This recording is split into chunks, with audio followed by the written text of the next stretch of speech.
Assalamualaikum warahmatullahi wabarakatuh.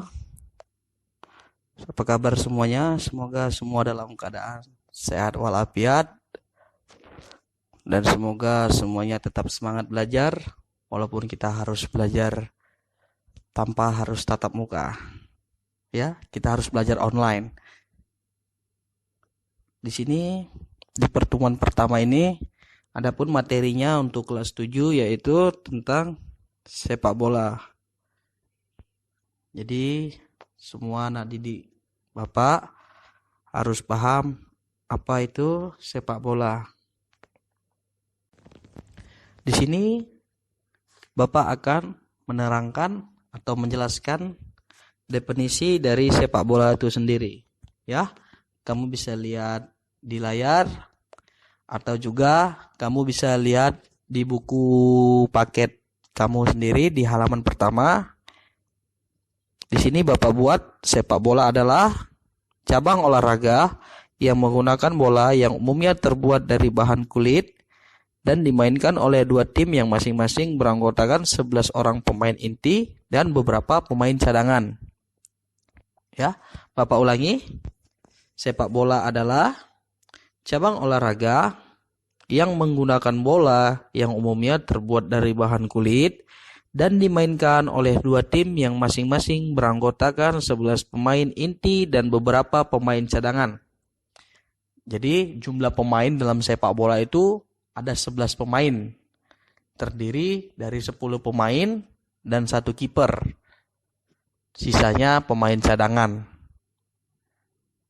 Jadi dalam 11 pemain ini hanya 1 pemain yang boleh bermain menggunakan tangan, yaitu adalah penjaga gawang atau kiper. Ya, itu tadi definisi dari sepak bola.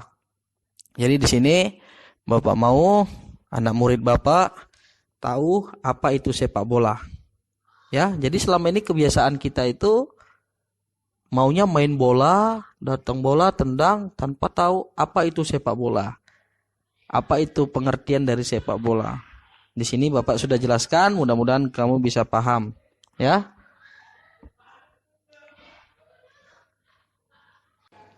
Selanjutnya di slide kedua, sepak bola merupakan permainan dua regu yang masing-masing regu terdiri dari 11 pemain dan dimainkan dalam 2 babak atau 2 kali 45 menit dengan waktu istirahat 10 menit. Ya, di sini dijelaskan bahwasannya sepak bola itu dimainkan 2 babak. Setiap babaknya itu 45 menit. Jadi karena 2 babak dia menggunakan atau dibuat 2 kali 45 menit karena dia 2 babak. Dan ada waktu istirahat 10 menit. Itu waktu istirahatnya di antara babak pertama dan babak kedua. Ya. Waktu istirahat bisa dimaksimalkan untuk memberi arahan pelatih atau bisa memulihkan tenaga atau bisa minum dan sebagainya. Itu dilakukan saat waktu istirahat itu hanya 10 menit. Oke, selanjutnya di slide ketiga Bapak akan bercerita tentang sejarah dari olahraga sepak bola. Ya, seperti yang Bapak bilang barusan tadi, bahwasannya selama ini kita hanya tahu sepak bola, tanpa tahu definisi dan tanpa tahu sejarah sepak bola itu sendiri. Kalau untuk definisi tadi sudah Bapak jelaskan. Sekarang Bapak akan bercerita atau menjelaskan tentang sejarah olahraga sepak bola itu sendiri. Ya, sepak bola itu dimainkan pertama kali di Tiongkok sejak abad kedua dan ketiga sebelum Masehi. Jadi negara pertama yang menemukan sepak bola itu adalah Tiongkok. Tiongkok, Cina, ya. Negara pertama yang menemukan sepak bola adalah Tiongkok. Pada masa dinasti Han tersebut, masyarakat menggiring bola kulit dengan menendangnya ke jaring kecil. Permainan serupa juga dimainkan di Jepang dengan sebutan kemari. Di Italia, permainan menendang dan membawa bola juga digemari terutama mulai abad ke-16. Ya, jadi di Jepang juga orang main bola. Di Jepang sebutannya kemari. Di Italia juga orang bermain bola. Pada awalnya memang sih negara Tiongkok lah yang menemukan sepak bola. Mereka hanya menendang bola ke arah jaring kecil. Mereka hanya bermain bersenang-senang saja. Dan sampai pada akhirnya sepak bola modern mulai berkembang di Inggris. Saya ulangi, sepak bola modern mulai berkembang di Inggris dengan menetapkan peraturan-peraturan dasar dan menjadi sangat digemari oleh banyak kalangan. Ya, setelah berlalu Tiongkok menemukan olahraga ini, lalu masuklah Inggris yang mulai memodernkan olahraga sepak bola ini. Inggris lah yang membuat peraturan yang dari awalnya Tiongkok hanya menendang bola ke arah jaring kecil, sampai Inggris menciptakan bola yang bisa kita tendang seperti sekarang. Atau Inggris bisa membuat peraturan-peraturan yang ada dalam sepak bola sehingga sepak bola itu lebih modern dan lebih dicintai oleh banyak kalangan. Ya.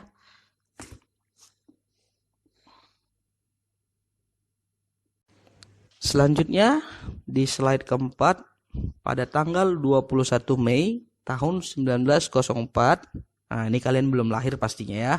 Saya juga belum lahir pada masa ini. Berdirilah Federasi Sepak Bola Internasional dengan nama Federation International of Football Association atau yang biasa disingkat FIFA. Jadi FIFA ini adalah induk organisasi dunia, induk organisasi internasional. Jadi seluruh sepak bola di dunia ini itu di bawah naungan FIFA, di bawah kendali FIFA. Izin pertandingan, pelaksanaan pertandingan, peraturan pertandingan, itu semua yang menghandle FIFA, ya. Pada selanjutnya tanggal 19 April tahun 1930 dibentuk Persatuan Sepak Bola Seluruh Indonesia di Yogyakarta. Ya, pada tahun 1930 barulah di Indonesia ini punya induk organisasinya. Jadi kalau untuk di seluruh dunia itu nama induk organisasinya FIFA. Tapi kalau untuk Indonesia itu induk organisasinya PSSI. Artinya PSSI ini adalah induk organisasi yang nasional. Kalau FIFA itu yang internasional. Dan pengurus PSSI pertama itu diketuai oleh Insinyur Suratin. Jadi mungkin teman-teman sekalian atau teman-teman kalian yang laki-laki pernah ikut kejuaraan Suratin gitu contohnya. Jadi asal kalian tahu asal mula atau sejarah Piala Suratin itu ya seperti ini gitu. Karena apa? Karena ketua pertama kali terbentuknya PSSI itu adalah Pak Suratin. Jadi pertunjukan atau turnamen Piala Suratin itu diambil dari nama ketua PSSI yang pertama kali pada tahun 1930.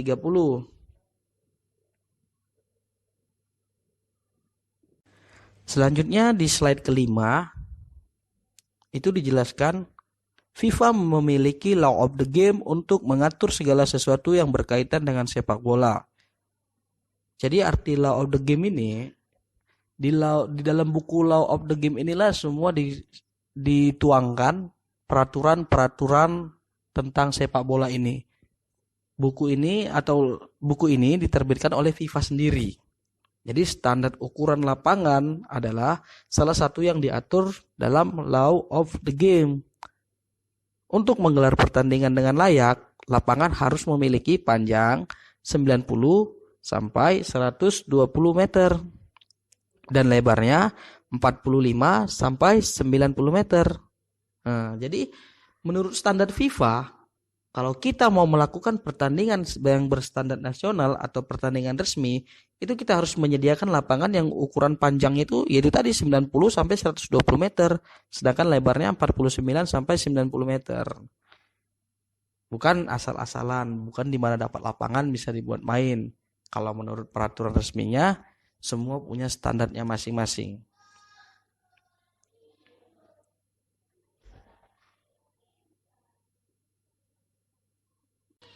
Oke, saya kira untuk pertemuan pertama itu saja dulu. Setelah ini nanti Bapak akan kasih soal, pertanyaan yang akan kalian jawab. Ya, mudah-mudahan kita selalu dalam keadaan sehat walafiat, terhindar dari wabah virus corona, dan semangat belajarnya tetap terjaga walaupun kita harus belajar seperti ini. Ya, saya kira itu saja. Jika ada pertanyaan, jika ada kurang jelas, silakan cantumkan pertanyaan di kolom komentar. Nanti akan saya bantu jawab. Saya kira cukup sampai di sini. Saya sudahi dengan wabillahi taufiq wal hidayah. Assalamualaikum warahmatullahi wabarakatuh.